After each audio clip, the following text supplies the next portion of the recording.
Okay, what's up, gangsters? It's time for episode 5 of the great bare metal adventure with Rube Goldberg's little F-86 project. So let's get right into it. Okay, so this first clip will be just kind of random, but it will be happy because, as you can see, the F-86 wing is back in business. I just shot this morning using my TH and my fan tip, wiped it down. I confess I used IPA this time just to be on the safe side, not taking any chances. And I was able to lay down a pretty slick finish on this thing. Not quite as slick. I think I really should have gone for a third coat on this wing. You can see the reflections are a little bit soft, but it's okay because on the F-86, it turns out that this center panel here is of a different material or a different alloy, gets a different sheen, and I'm going to end up making it a satin finish anyway. So not a big deal there. I think that's going to look pretty good. One lesson I got reminded of was always make sure you mix up enough paint. I mixed up right at maybe 3 mils of paint plus thinner. And I shot the gear bay doors, and they look nice. And then I did the top of the wing, just a light tack coat, and then went full on wet, and then just did the same thing on the bottom, and got exactly halfway through before I ran out of paint. And this is bad. So I went ahead and mixed some up, and it took me like a minute, maybe 2. But in that amount of time, my airbrush congealed just a little bit, and it wasn't spraying quite as well when I kicked back up again, and I ended up having to basically respray the entire thing while everything was still just a little bit. It was only still a little bit tacky on this side, I'm sure. But as you can see, all's well that ends well. This side over here actually probably looks better than any of the rest of it, and this is where I was kind of having some trouble with the airbrush, and I just flooded the shit out of it. I mean, you just about couldn't see these panel lines when the paint was still wet. But as you can see, as I've said, this GX2 shrinks down a lot, and those panel lines are just fine now. So I'm pretty happy with this. I think the wing looks certainly good enough to carry on with it at whatever point I decide what kind of paint it's going to get on it. Now, the other thing that I worked on this morning was dealing with the issues on the fuselage. I'm sure some of you guys noticed that there was a little bit of a wetness in the seam across the top here. So I sanded that down and got that taken care of. And this GX2, man, I just keep finding reasons to love it. It really takes the sandpaper well. I did all of this sanding with 1500 grit, using it really wet, and then just did a quick polish using my buffing wheel and some Zam, and you can see plenty smooth and glossy enough for our purposes.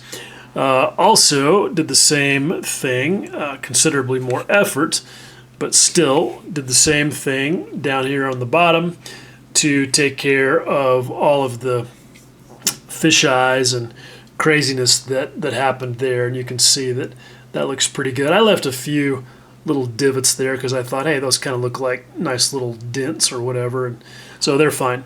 But I think I'm going to just leave this and go right over it with whatever aluminum finish I choose, because I don't think any of them are going to be translucent enough to really show that very much. And if they do just a little bit, I'm not going to get too worried about it because, hey, tonal variation, right? Okay, now here is a slight addendum to the last one. I posted pictures of this on SMCG, and a bunch of dudes were like, hey, Google Translate, which I didn't really think would work on a picture of a label, but apparently it does. And the important thing to know with this stuff is that they want you to use it no more than 10% for brush painting and no more than 20% for airbrushing. So at some point, I will try this stuff and see if it has any positive benefit, but at the moment, I don't feel like I really need to because things are going as well as they are with the GX2. Now, Simon Oakes, one of our longtime gangsters on SMCG, brought up a question. He said, have you thought about using the Ushi van der Rosten metal powders for this? And I was like, you know what? I had not. And it was a good suggestion. So I have gone ahead and applied it to this piece of this wing. And you can see why this stuff is amazing. I mean, that's about as polished metal as you're going to find. And this particular one is the chrome tone. I don't see a whole lot of difference between the chrome and the steel, but the iron one is quite a bit darker. And the darkness is kind of my key issue with using it, because this has a little bit more of a stainless steel look to it than it does aluminum. But you can use this over any color of base that you want to. So what I might do in a situation like this is use a gloss gray base if I could find a good gloss gray that sprayed as well as this GX2 does. But either way, one of the other issues with this is that this stuff is only about as durable as some of the other things that I've been using, like the all-clad chrome. You can see here what I'm doing with my finger. I'm just rubbing it right off. Comes off real easily. So it's also got to have a clear coat. And I thought, well, why not? I'm going to be, doing some aqua gloss on a bunch of these others anyway, so might as well see what happens when we aqua gloss this stuff. So that will be showing up in the results pretty soon. Okay, so I decided to just press on with the work, and so I just laid down some aqua gloss on a couple of things here, and this is the Ushi van der Rosten powder.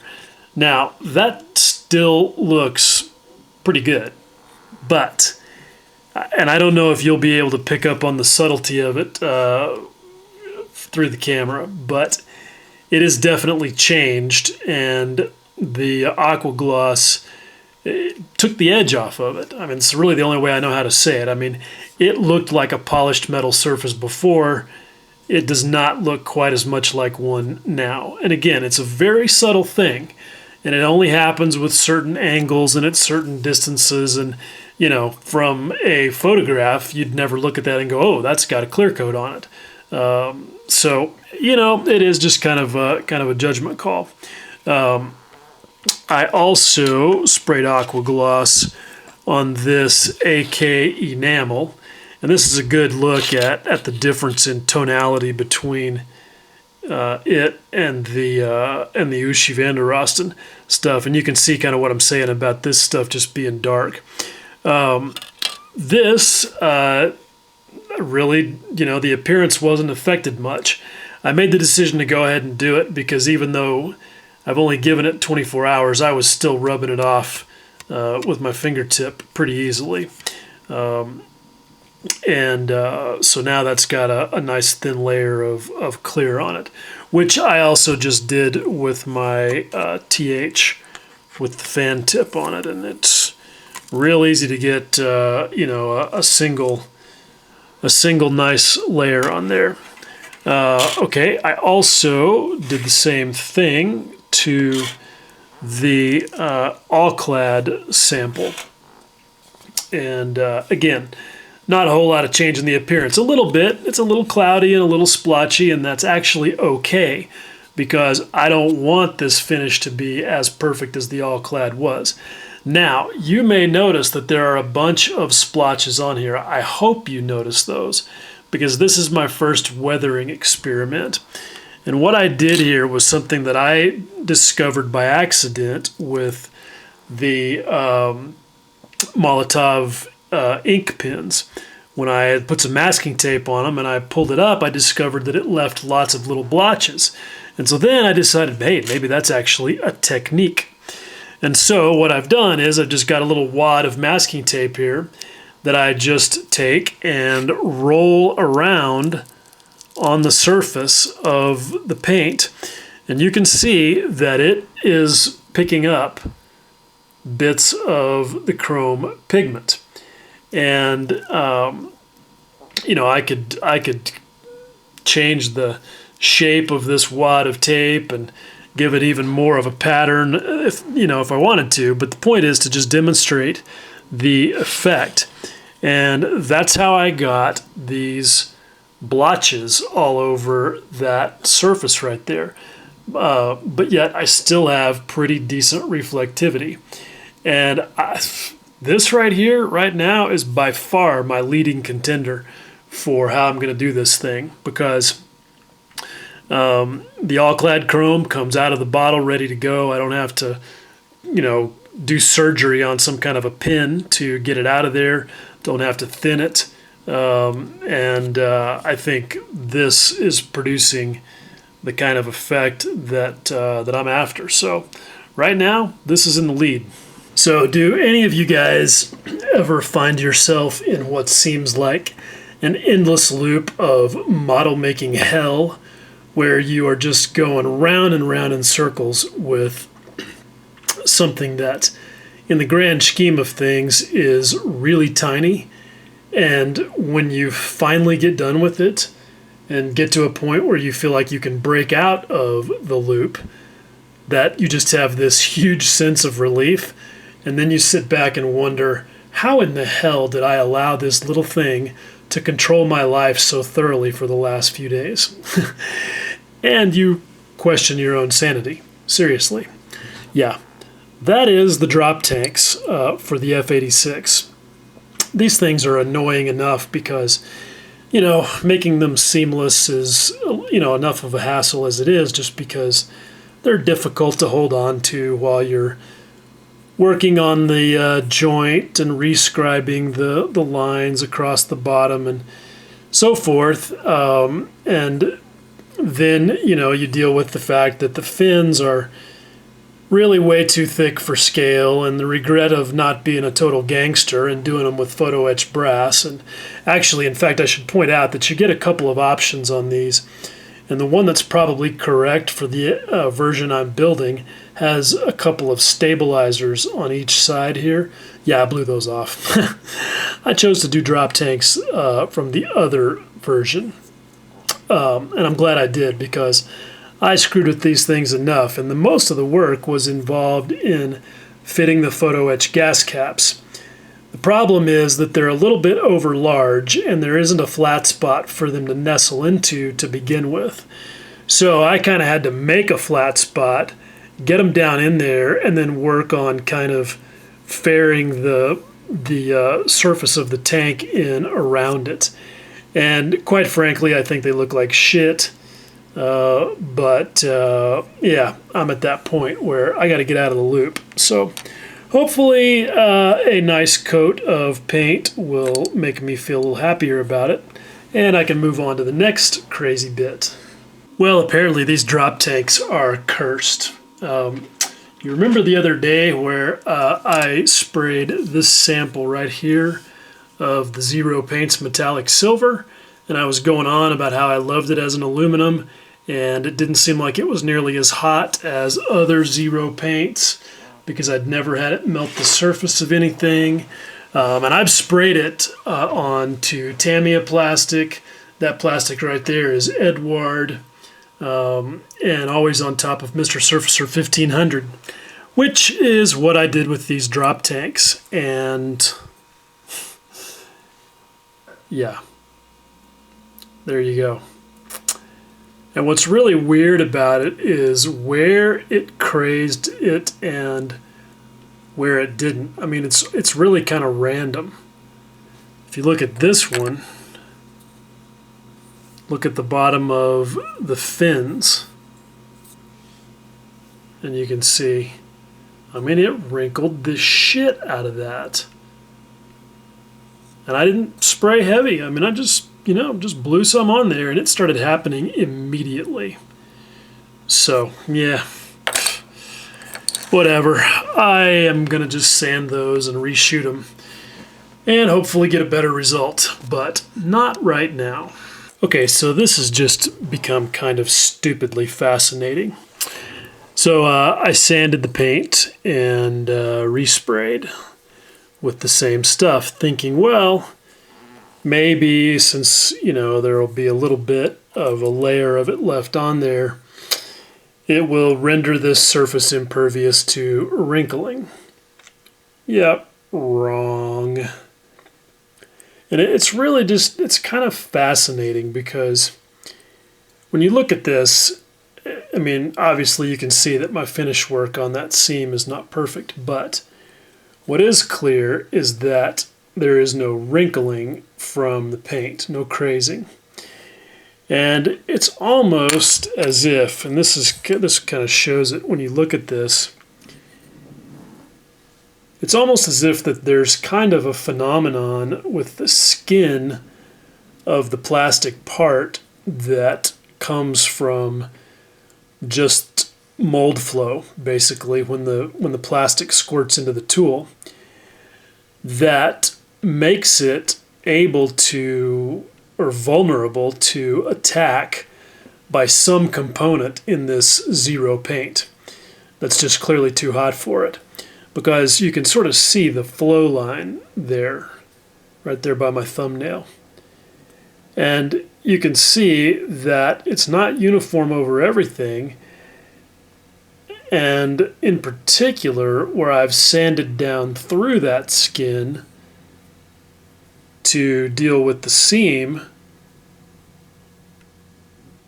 I mean, there's scratches there from my poor sanding job, but not any crazing. So kind of fascinating. Bottom line is, this stuff is just too hot to be used anywhere you want. I mean, obviously other paints don't have the same problem. So, hey, it is what it is.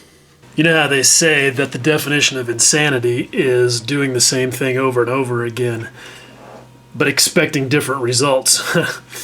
So yeah, I definitely could be classified as a little insane because I have just insisted on using this zero metallic silver.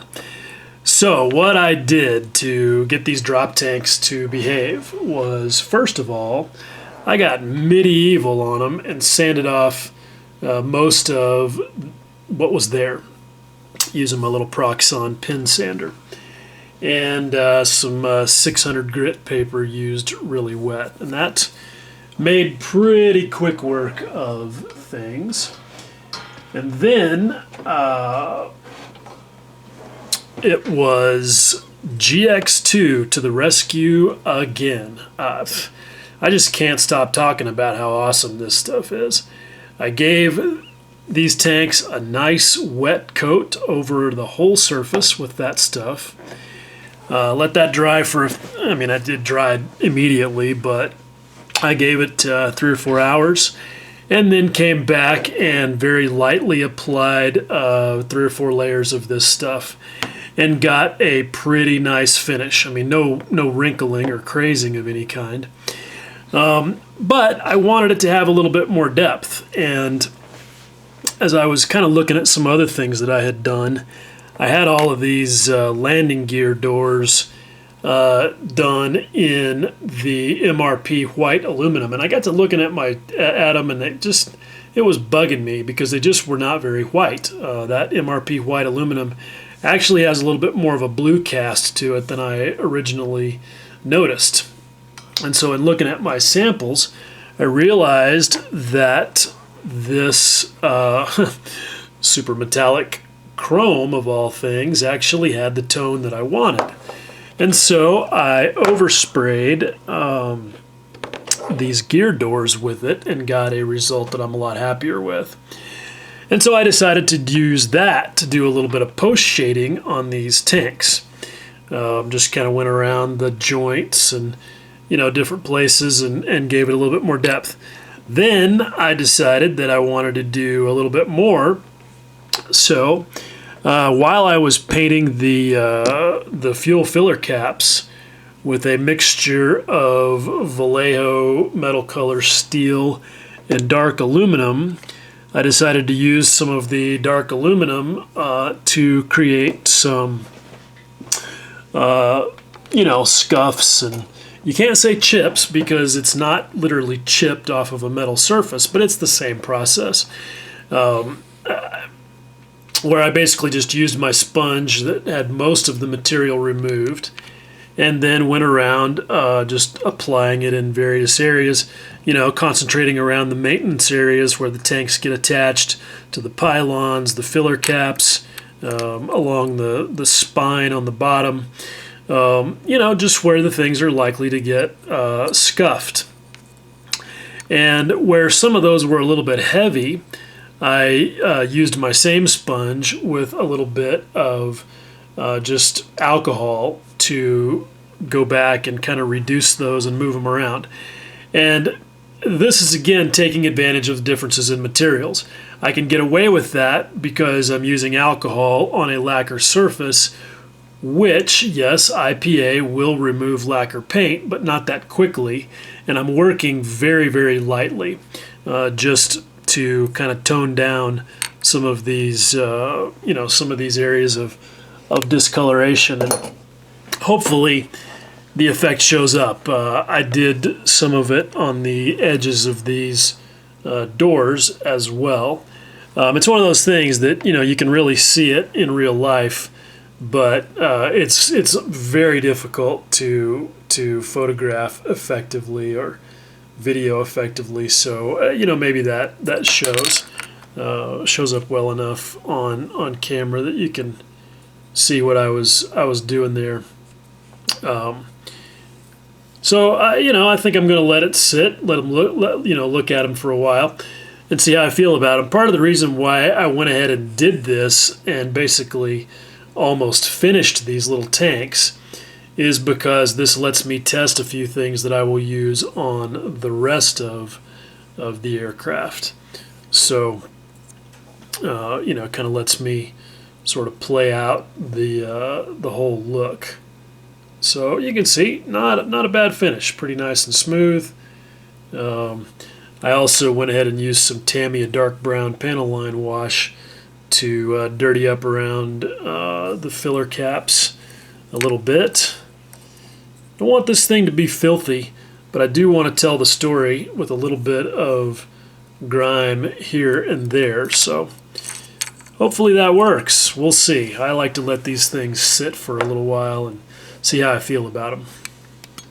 Oh, also, I did some work tinkering with this piece, and I learned some lessons. I think I mentioned that I had put a light layer of aqua gloss on this after I did my little sticky tape treatment, and then I came back and did some Tamiya panel line washes just to kind of see how that worked out.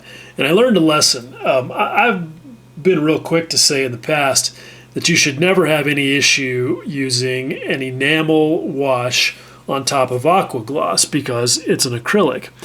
And in theory, you shouldn't, and I never have with it, a nice heavy layer of aqua gloss. But that's not what I have here. I did one very light layer of aqua gloss, it was wet, but it was just one quick layer. And I discovered as I was wiping the washes back with my mineral spirits soaked Q-tip that I was actually taking the aqua gloss off in a few places. You can see it right there on top of those little ridges there where the black paint is showing through, and it happened quick. I mean, it didn't take much at all. You can also see a little area right there next to that aileron hinge where it came off. So, lesson learned there that just because you've got a good theoretical difference of materials that you can take advantage of, hey, if you rub hard enough or you're using enough solvent, then things might not turn out exactly as you expect.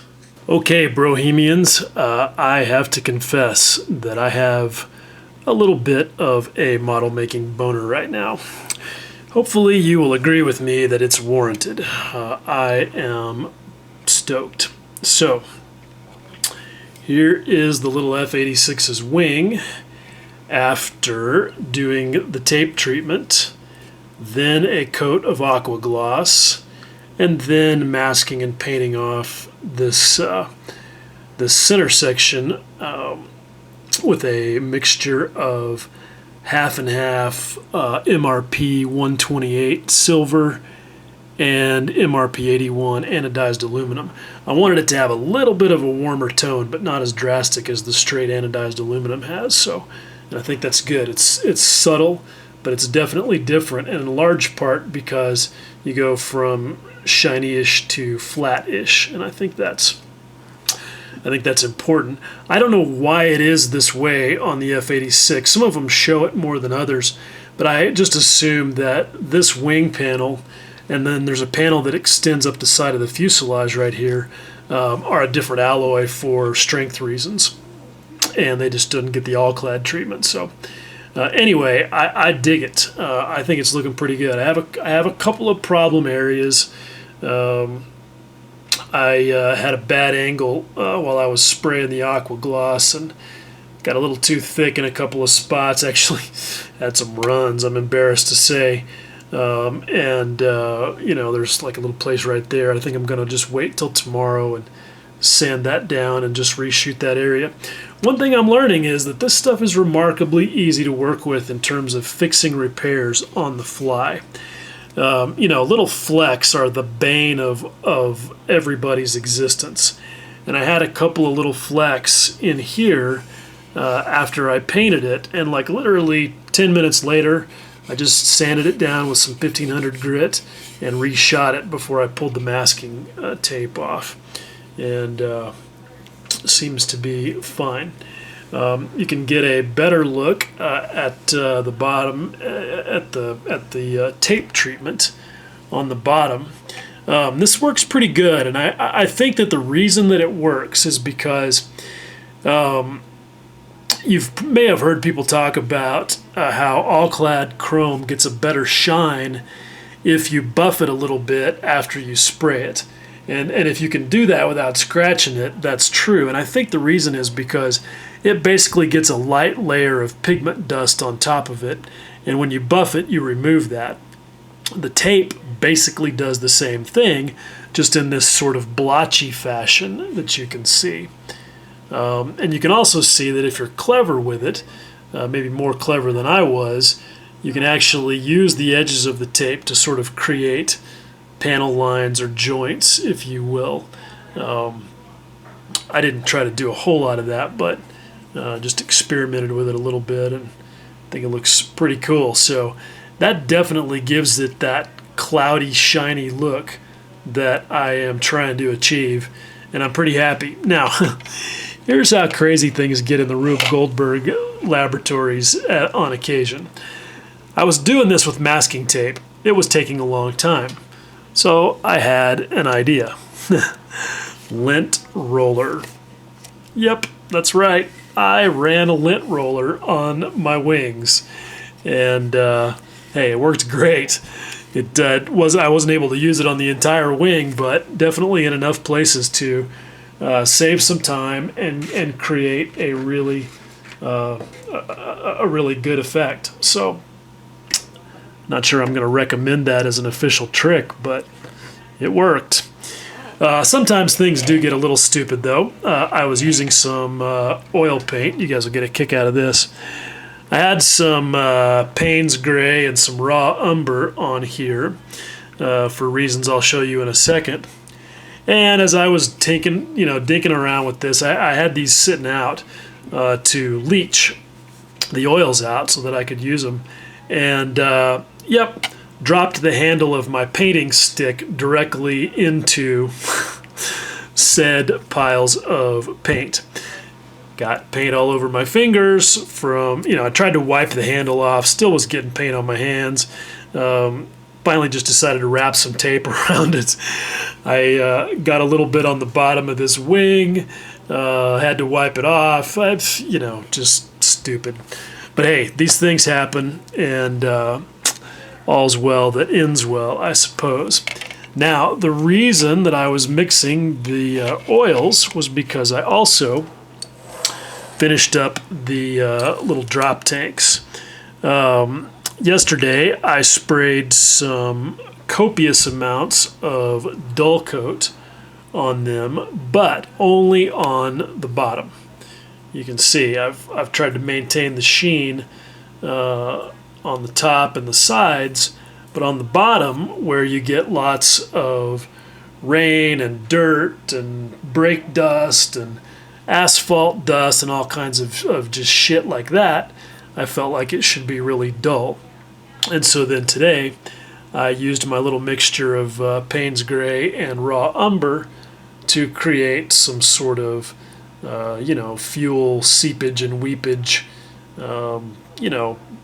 early morning dew, just whatever tends to collect in joints and then run down to the bottom of a tank like this and create a kind of a stain like that. So I think it looks pretty good. I am stoked.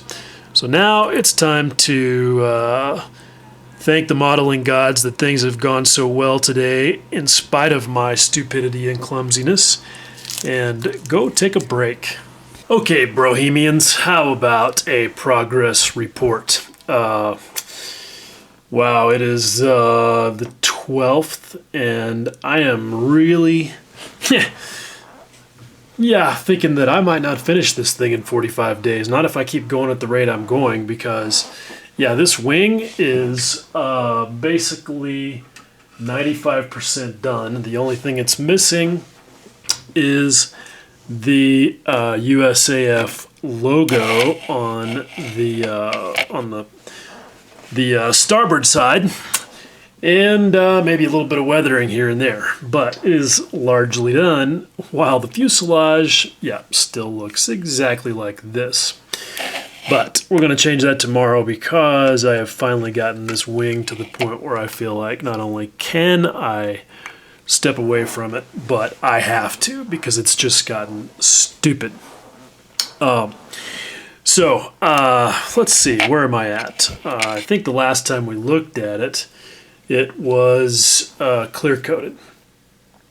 So I've done panel line washes. I did my ailerons and other openable surfaces with my usual hard black, but this time on some of them, the ailerons in particular, I used this mix, which I've heard about, never tried, thought I'd give it a whirl. This is half Future, half water, and a few drops, like 5 drops of Winsor Newton Indian ink.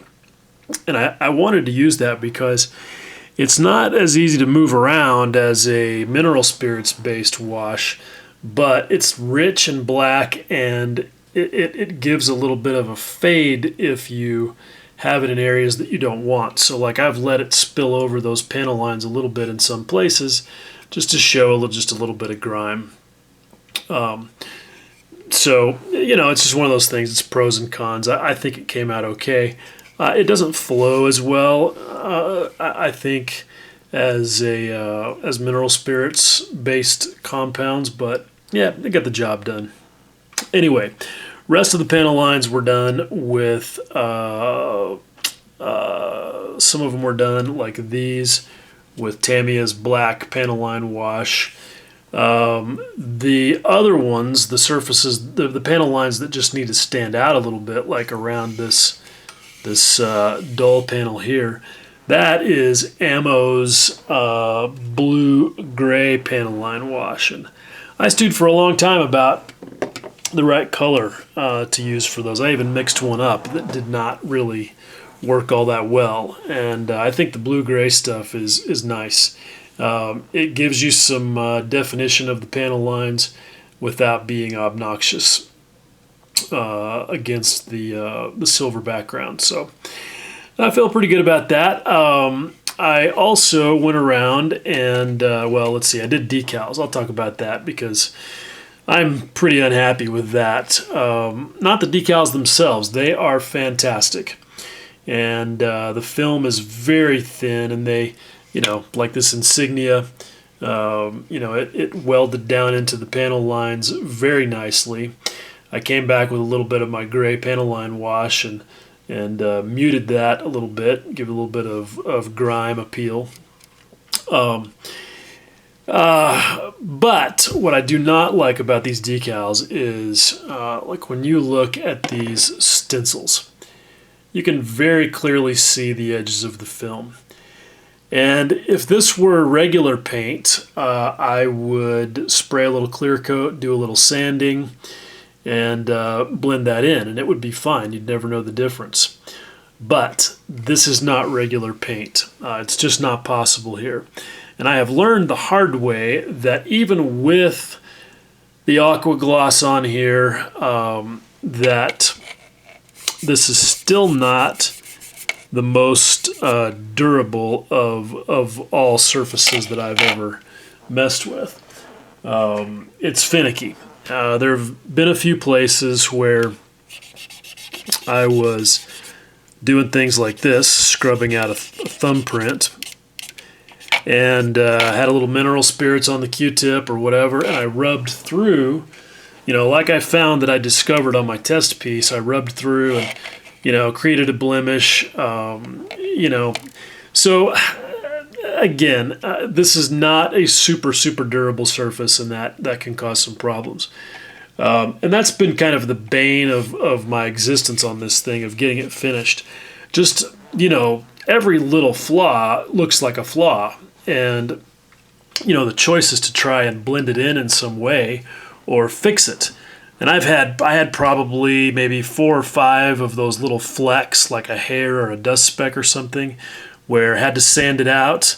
Like one place right here didn't come out perfectly, but it's about as good as I can do without just getting really medieval.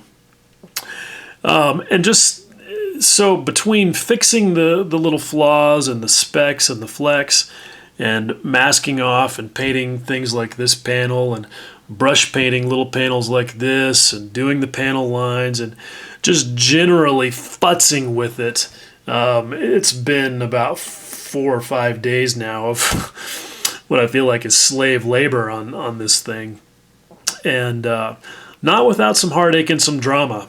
And again, it's all about the decals. This is super embarrassing. Yeah. Yep, that is way upside down. I just fucked up. And the thing is I looked at it and I flipped it around because I thought it was incorrect.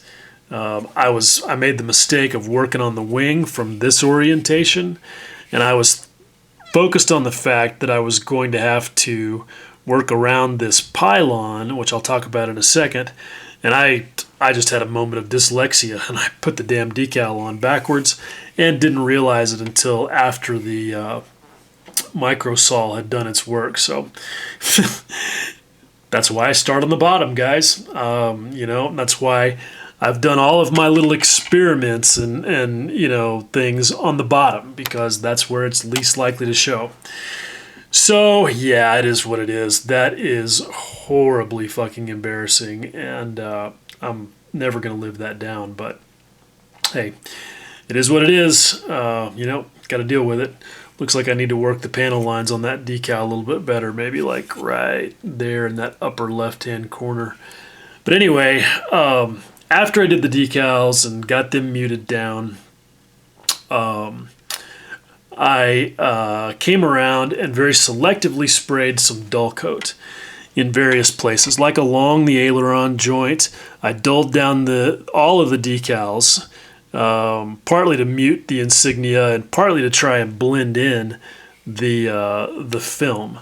I mean, it worked kind of a little bit, sort of. It's not as bad as it was, but from the right angle, you can still see the edge of that film.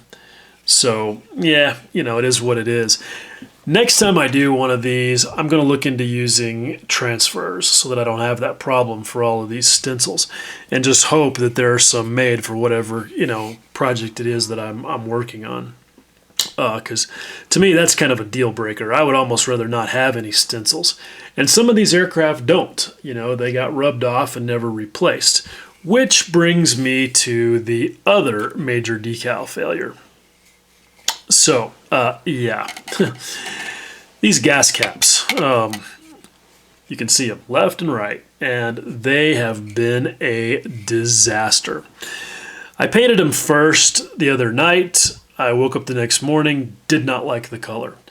Used a little bit of thinner, removed the paint very carefully, repainted them, and liked them better, did a wash, got them where both of them looked like that, and I was pretty happy with it. So today, I put the decal on here that's got the red circle and the warning text and all of that. Yeah, it's not there anymore. You can see that. And the reason being because that decal is, here, I'll just show it to you. It is that big right there. You can see one of them. And I chose not to put this one on yet because I knew that I was going to be masking for the USAF logo. And didn't want to deal with possibly ripping the decal off and all of that potential hazard. And it's really a good thing I did, because when I put this one on, I just discovered that, especially on this matte surface, that the carrier film just showed horribly. And I farted around with it, ended up kind of digging at it and removing the parts of the stencil that were on the cap itself, repainted the cap, still didn't like the look of it, decided to get after the decal with some sandpaper. I used some 3000 grit sandpaper, was very careful, still couldn't get satisfied because the edges were still showing. Got out my Sotar, attempted to blend the edges in with this sweet little magic wand, and didn't work. So I sanded it. I sanded the shit out of it, just got rid of it all. Came back with the Sotar, remixed my mix of half and half of the silver and the anodized aluminum, and just repainted this whole area. Rebrush painted for the 4th time the cap and the latches and the hinge, redid the wash, and then came back and I did all of the dull coat over all of everything after that. So at this point, yeah, no decal there. And I hate that, because what I wanted was to get a decal that was worn down, as I think it might after lots of abuse in this area where there's lots of activity. But it just wasn't going to happen for me, and so I had to just go for the option of not having a decal at all. And just going to have to live with that. I don't think that's implausible at all. Again, a lot of these aircraft you'll see with no stencils on them hardly at all, because they did get rubbed off. So, yeah, it is what it is. Now,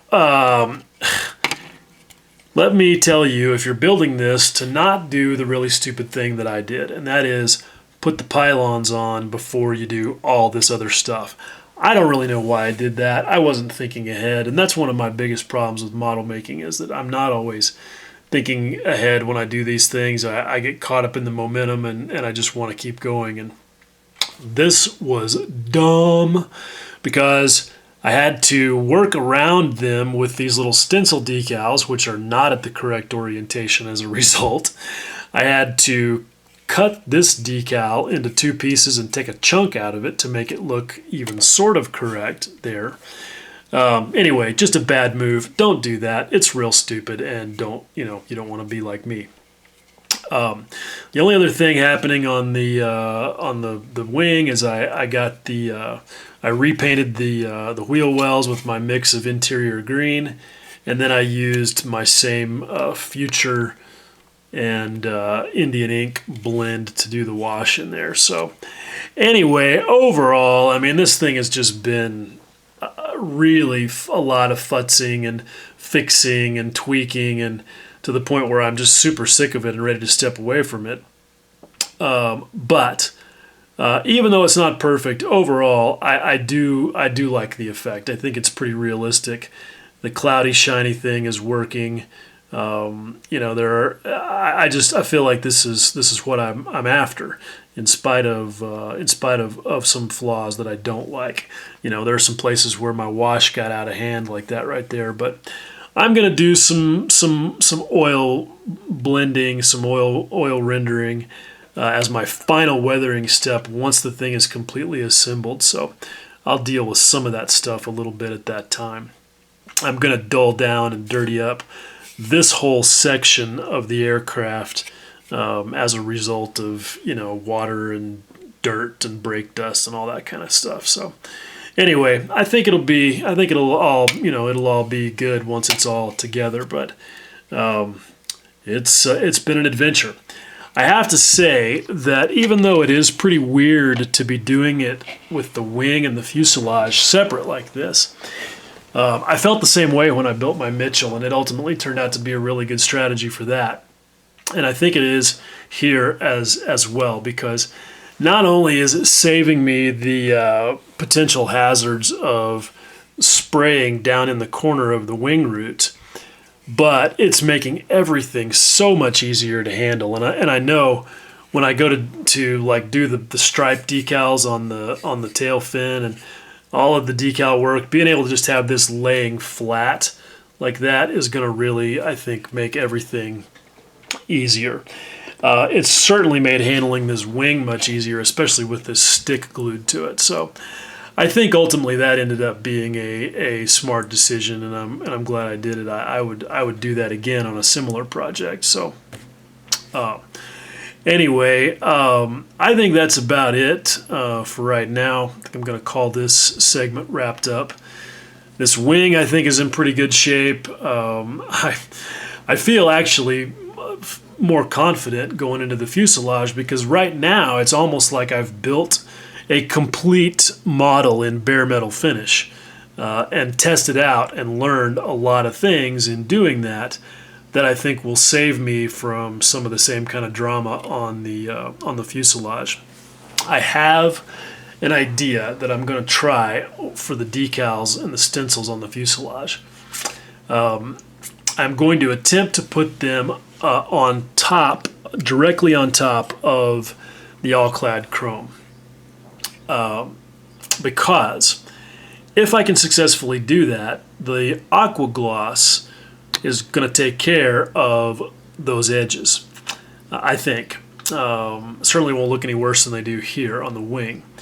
But obviously there are some challenges with decaling directly on the the all-clad chrome, given how fragile it is. And so, and I don't know if I can use any sort of setting solution whatsoever without a problem. So I'm going to test that out and make a decision about it after I spray the chrome on the fuselage, which hopefully will be tomorrow. So anyway, that's that. Lots and lots of drama and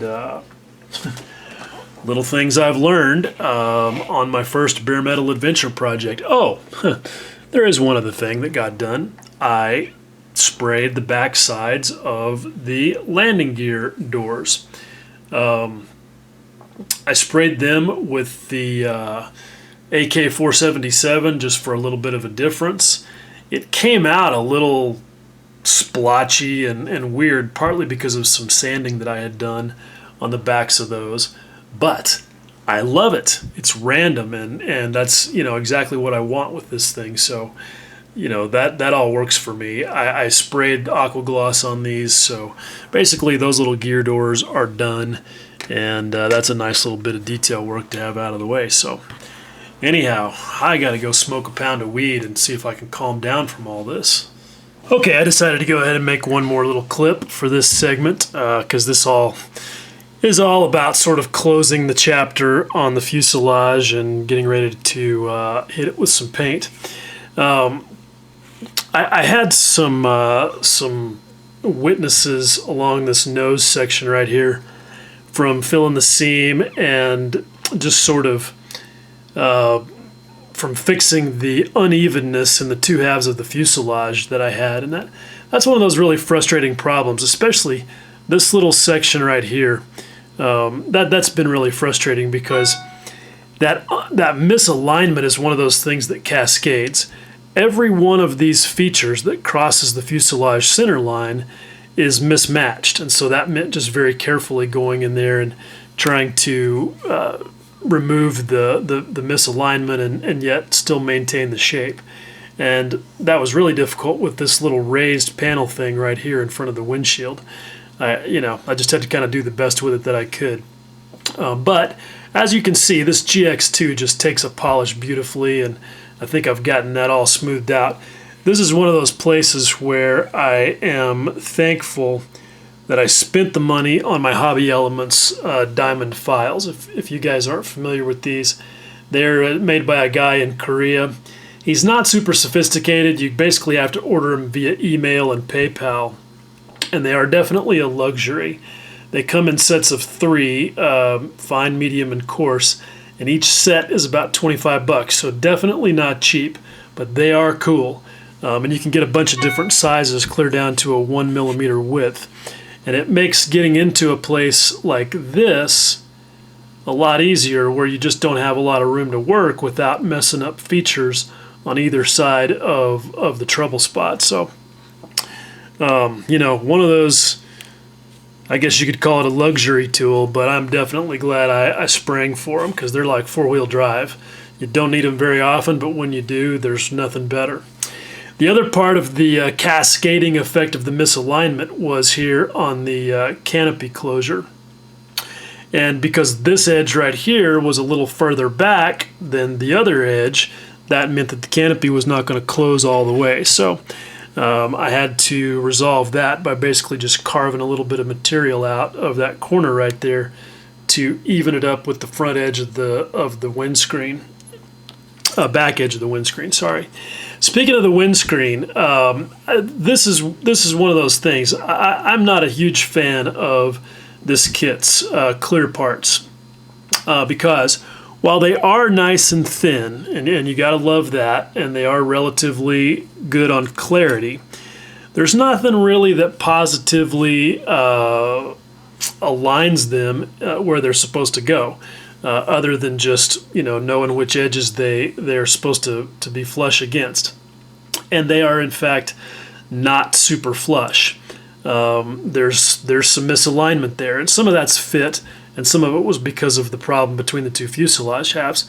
But what I basically ended up doing was making a very thin string of epoxy sculpt that you can see, that I kind of basically just worked around the edges of that canopy to try and conceal that.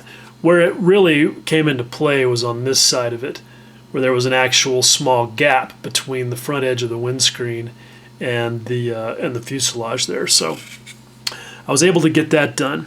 The bubble fits fairly well. It has some flash around the edges that you have to watch out for, but I got the seam line polished out of it with Zam, which worked great for that. I sanded the seam. I adzed it off with a knife blade.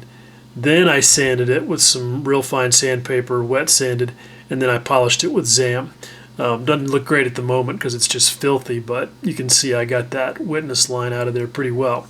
Now, one thing about this bubble is if you look down here by my thumbnail, you can see that there's a step there between the edge of the bubble and the edge of the fuselage opening. And that happens on both sides. Basically, the situation is that the canopy is just too narrow at the bottom. And I'm really not interested in trying to resolve that. I think that the best way to deal with it would have been before I had any paint or primer or anything on, or base coat or whatever on this thing. And I had actually shaved down the edge of the cockpit opening along this edge right here. And it only goes back about a ½ an inch before it becomes nice and flush. So you could have worked through that, but that's a pretty advanced little bit of body work right there. So I definitely am not worried about it right now, because I am ready to get some paint on this thing and move forward.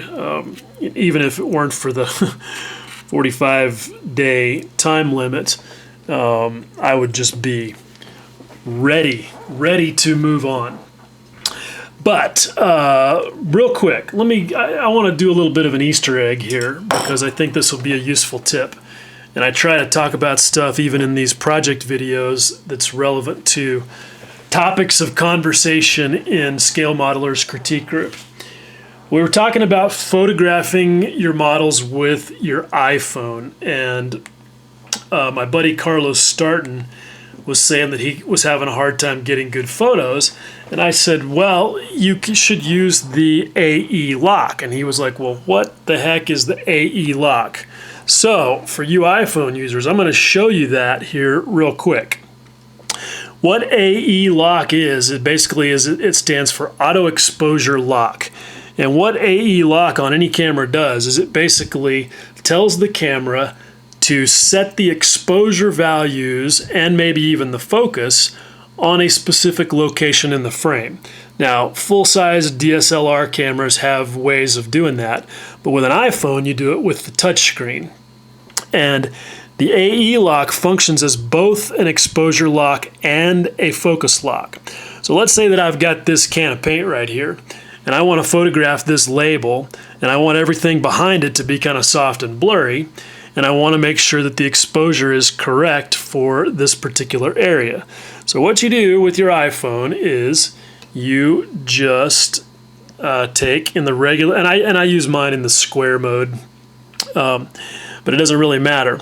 What you do is you basically just hold your finger over the area of the screen that you want to be locked in on. And you can see that little yellow square appears there, and up at the top you get the little symbol that says AEAF lock. That means auto exposure, autofocus lock. And when I take my finger away, it's going to stay locked on that spot. So when I take the photo, now you can see that I got exactly what I wanted. The label is the only thing that's in focus. Mostly. I think it's actually a little bit blurry because I was shaking a little bit, but you get the point. The stuff behind it is in soft focus, and the label itself is in sharp focus. So just a quick tip for you guys there. Some people say you can't take good photos at the bench with your iPhone, and I'm telling you that's just not true. They may not be as great as full-blown DSLR photos, but for doing your work in progress and just quick snapshots of stuff, it's tough to beat. Well, there you go. That I think is some progress, and there was lots of stuff in that video. Hopefully, as always, you guys found it interesting and informational. This thing is definitely proving to be a learning experience for me. I think it was the perfect project for me to pick for this 45-day group build challenge, because the whole point of that thing was to do something that was outside your comfort zone and to push your skills in a certain area. And I've done bare metal or natural metal finish aircraft before, but just using the traditional silver paint thing, and this is something where I wanted to really push it. But as you can see, it's pushing my basic modeling skills a little bit as well, because of some of the issues on this kit. But overall, I feel pretty good about the way things are turning out. I haven't had any disasters that were unrecoverable at this point. I was a little nervous about the gas cap on that wing section there yesterday because I was like, man, I am in a place here where disaster is imminent and I could totally ruin the whole project for a tiny little gas cap. And I definitely did not want that to happen. So that was one of those moments where it's kind of like, okay, there's a bull in the pasture. It's time to back very slowly toward the fence and make a graceful exit if possible. So anyway, hopefully I can take all of what I've learned from doing basically 90% of the work on the wing section and apply it to the fuselage and get through that with little to no drama. So we'll see on the next episode how that all turns out. As always, thanks for watching, guys. Much love. Totally appreciated.